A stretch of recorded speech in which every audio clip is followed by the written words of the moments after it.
مساء الخير، يا رب يكون كل الجميع بخير. النهارده هنتكلم عن ترند المشد او الكرسي.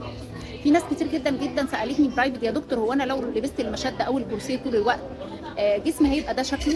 لانه طبعا انتوا عارفين المشد او الكرسي بيدي شيب للجسم، لانه طبعا بيشد الجسم وبيلمه خالص. فاحنا بيتهيألنا ان هو ده هيبقى شكل جسمنا لو لبسنا المشد.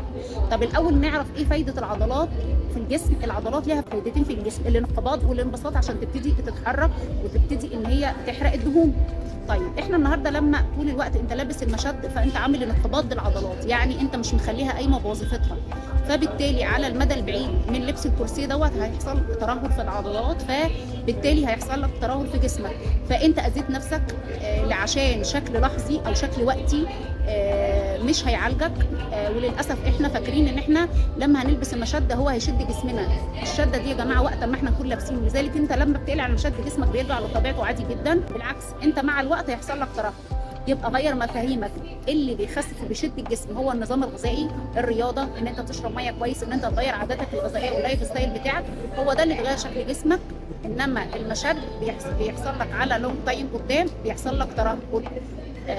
احنا مستنيين اسئلتكم عشان نجاوب عليها، ودمتم بألف خير ودمتم